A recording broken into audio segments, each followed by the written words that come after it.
మళ్ళీ ఒక్కసారి రాష్ట్ర ప్రజలకు చెప్పే ప్రయత్నం చేస్తున్నాను. ఎందుకంటే ఈ భారం రాష్ట్ర ప్రజల మీద పడుతుంది.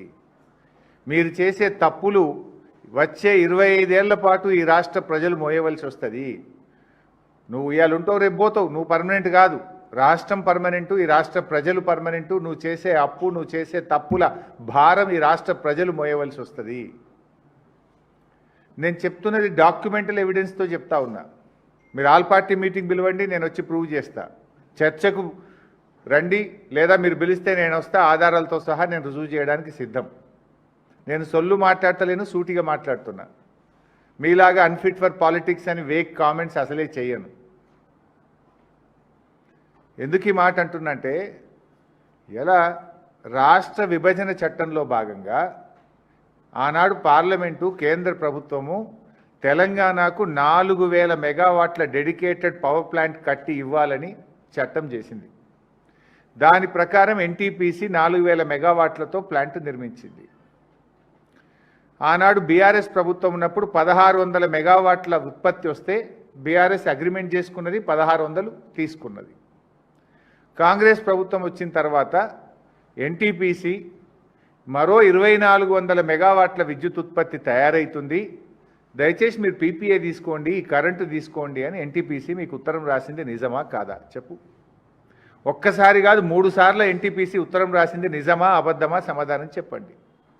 ఎన్టీపీసీ సీఎండీ నేరుగా హైదరాబాద్కు వచ్చి ముఖ్యమంత్రి గారిని, భట్టి గారిని కలిసింది నిజమా అబద్ధమా చెప్పండి. ఆయన వచ్చి ఇది మీకోసమే ప్లాంట్ కట్టాము, ఈ 2400 మెగావాట్ల కరెంటు తయారవుతుంది, మీరు అగ్రిమెంట్ చేసుకోండి, ఈ కరెంటు తీసుకోండి అన్నాడు కదా. అంటే మీరేం చేసిండ్రు? 2400లో 800 చాలు, ఈ 1600 మెగావాట్లు మాకు అవసరం లేదు అన్నారు. అనడమే కాదు, రాష్ట్ర ముఖ్యమంత్రి రేవంత్ రెడ్డి అసెంబ్లీలో మాట్లాడుతూ బయట 5 రూపాయలకు 4 రూపాయలకే దొరుకుతుంది, మేమంతా గ్రీన్ ఎనర్జీ చేస్తాము, థర్మల్ పవర్ తగ్గిస్తాము అని ఆ రోజు చెప్పారు. ఇవి నేనేం ఉత్తగా చెప్తలేను.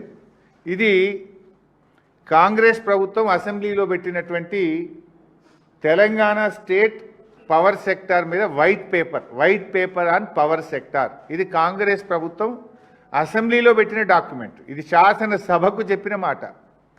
ఇందులో ఏం చెప్పారు శాసనసభకు చెప్పినప్పుడు? పేజ్ నంబర్ 6లో reduction of technical minimum of thermal power stations from current 60% capacity to 40% by year 2026.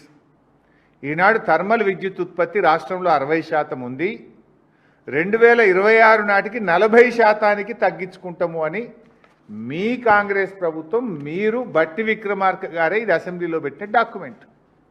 40% తగ్గిస్తాము 2026కు అని మీరు. ఇప్పుడు 2026 అయిపోతుంది, నెల అయితే అయిపోతుంది, దగ్గరికి వస్తుంది కదా. నెక్స్ట్ వన్ ఇయర్ 1 మంత్ అయితే అయిపోతుంది. 40% తగ్గించుకుంటామని మీరే చెప్పింది కదా. ఇక్కడనేమో 40% తగ్గిస్తామంటారు, ఇంకోవైపు ఏమో 2400 మెగావాట్ల థర్మల్ విద్యుత్ ఉత్పత్తి కేంద్రాలు పెడతాము అంటారు. ఏది కరెక్టా? అసెంబ్లీలో చెప్పింది కరెక్టా? ఇవాళ మీరు ప్రెస్ మీట్లో చెప్పేది కరెక్టా? లేలే కావాల్సిందే, లోడ్ పెరుగుతుంది, మేము థర్మల్ పెడతాము అంటారు. అసెంబ్లీలో ఏం చెప్పిండ్రు? ఉన్నదాన్ని తక్కువ చేస్తాము, 60 నుంచి 40% థర్మల్ విద్యుత్ ఉత్పత్తిని తగ్గిస్తాము అని అసెంబ్లీలో వ్రాతపూర్వకంగా ఇది మా ఎమ్మెల్యేలకు ఇచ్చిన డాక్యుమెంట్. ఇది ఈరోజు కూడా అసెంబ్లీ రికార్డులో ఉంది. ఇది ఒకవైపు తగ్గిస్తామంటారు, కమిషన్ల కోసం ఇంకొక వైపు ప్లాంట్లు పెడతామంటారు. సో మరోవైపు ఏం చేసిండ్రు? గ్రీన్ ఎనర్జీ పవర్ పాలసీ అని ఇది కూడా డాక్యుమెంటు కాంగ్రెస్ ప్రభుత్వమే విడుదల చేసింది. భట్టి విక్రమార్క గారు, రేవంత్ రెడ్డి గారు ఇద్దరు సంతకాలు పెట్టి 2030 కల్లా 20,000 మెగావాట్ల గ్రీన్ ఎనర్జీని మేము డెవలప్ చేస్తాము అన్నారు. మరి ఇప్పుడు గ్రీన్ ఇడిచిపెట్టి మళ్ళా థర్మల్ ఎంబడి ఎందుకు పడ్డారు? మరి దీనికి సమాధానం లేదు. ఇక్కడ అసలు విషయం పాయింట్, నేను స్ట్రైట్గా పాయింట్కి వస్తూ ఉన్నాను. అయితే ఎన్టీపీసీ 2400 తీసుకోమంటే వీళ్ళు 800 మాత్రమే తీసుకున్నారు. ఆ 800కు state ERC, electricity regulatory commission ఏదైతే ధర నిర్ణయిస్తుందో మనకు, ఈఆర్సీ డాక్యుమెంట్, ఇది నా డాక్యుమెంట్ కాదు, ఈఆర్సీ సంతకం ఉంది దీని మీద. 800 తీసుకుంటే దానికి ఎంత ధర నిర్ణయించిందంటే ₹4.12.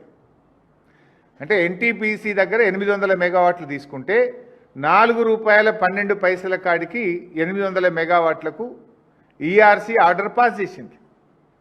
₹4.12కే వస్తుంది కదా ఇక్కడ ఎన్టీపీసీ. వాడు 2400 ఇస్తా అంటే నువ్వు 800 తీసుకుంటా అన్నావు పాప, ఇంకా 1600 వద్దన్నావు. ఇప్పుడేమంటున్నావు? పవర్ ప్లాంట్ పెడతా అంటున్నావు. ఇప్పుడు పెట్టే పవర్ ప్లాంట్లలో రామగుండం 800, పాల్వంచ 800, మక్తల్ 800 అని చెప్పినావు. రామగుండం 800కు జెన్కో డిపిఆర్ తయారు చేసింది. జెన్కో డిపిఆర్లో 10,800 కోట్లు ఖర్చు అవుతుందని డిపిఆర్ను ప్రభుత్వానికి సమర్పించింది. నిజమా అబద్ధమా? సూటిగా సమాధానం చెప్పు. 10,800 కోట్లతో జెన్కో డిపిఆర్ ఇచ్చింది, నిజమా కాదా? 800 మెగావాట్లకు 10,800 కోట్లంటే 1 మెగావాట్కు 13,62,00,000 రూపాయలు ఖర్చు అవుతుంది. ఇది స్టార్టింగ్, అయిపోయే వరకు అది 16-17 కోట్లు అవుతుంది.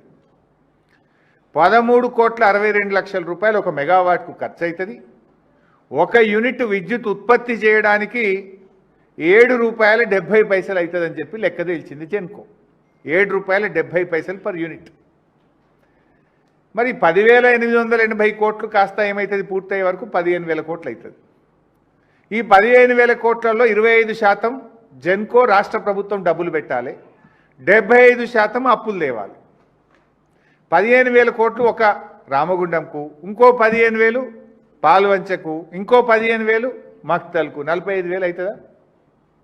నేనేమంటున్నా, అరే రూపాయి పెట్టుబడి లేదు, రూపాయి అప్పు అవసరం లేదు, మిత్తి మీద పడేది లేదు, వాళ్ళు కట్నీళ్ళు పెట్టిపోయోలే 2,400 మెగావాట్ల కరెంటు మన తెలంగాణలోనే పెట్టి మనకు సప్లై చేస్తామంటే ఎందుకు వద్దన్నావు? అయినా వాళ్ళు చెప్పిన ధర ఎంత? ₹4.12. నువ్వు మీ రాష్ట్ర ప్రభుత్వము జెన్కో రామగుండంలో భూమి ఉన్నది, అన్నీ ఉన్నాక కూడా ఎంతకు తయారైద్ది అన్నాడు ఒక యూనిటు? ₹7.70. అంటే దాదాపు ₹3 ఎక్కువ ఒక యూనిట్కు, ఇంకా ₹3.40 ఎక్కువ. సరే ₹3 అనుకో. 7.70 వర్సెస్ 4.12. 4.12కి ఎన్టీపీసీ ఇచ్చింది, నువ్వు తీసుకున్నావు 800, ఇంకా 1600 నువ్వు వద్దన్నావు. ఆ 1600 వాళ్ళని వద్దని నువ్వు సొంతం పెడతా అంటున్నావు. ఎందుకు? కమిషన్ల కోసం. సొంతం పెడితే ఎంతకు తయారవుతుంది కరెంటు? ₹7.70 తయారవుతుంది. అంటే ఒక యూనిట్ మీద ₹3 అదనంగా విద్యుత్ ఉత్పత్తికి ఖర్చు అవుతుంది మీరు పెడితే. ఒక రోజుకు 3 కోట్ల యూనిట్ల విద్యుత్ ఉత్పత్తి, 800 మెగావాట్లు అంటే దట్ ఈజ్ ఈక్వలెంట్ టు 3 కోట్ల యూనిట్ల కరెంటు. 3 కోట్లు ఇంటూ ₹3 అంటే ఎంత? 9 కోట్లు. అంటే రోజుకు అదనంగా ఎన్టీపీసీ నుంచి కరెంటు వాళ్ళు ఇస్తామనంగా తీసుకోకుండా నువ్వు రామగుండంలో ప్లాంటు పెట్టి నువ్వు ఉత్పత్తి చేస్తే రోజుకు ₹9 కోట్ల ఈ రాష్ట్ర ప్రజల మీద భారం పడుతుంది. నీ జేబులకి వెళ్ళైతే పెట్టావు కదా, ఆ బిల్లు ఎవరికి వేస్తావు? ఆ కరెంటు బిల్లు ప్రజల మీద వేస్తావు. రోజుకు 9 కోట్లు. సరే, సంవత్సరానికి ఎంత అవుతుంది 9 కోట్లు అంటే? రోజుకు 9 కోట్ల చొప్పున సంవత్సరానికి 3,285 కోట్లు ఖర్చు అవుతుంది. ఏ పవర్ ప్లాంట్ అయినా అగ్రిమెంటు 25 ఏళ్ళు, 25 ఇయర్స్కి ఉంటుంది. అంటే 25 ఏళ్లకు సంవత్సరానికి 3,285 కోట్ల రూపాయల చొప్పున లెక్క పెడితే 82,000 కోట్ల రూపాయల అదనం భారం ఈ రాష్ట్ర ప్రజల మీద పడబోతుంది.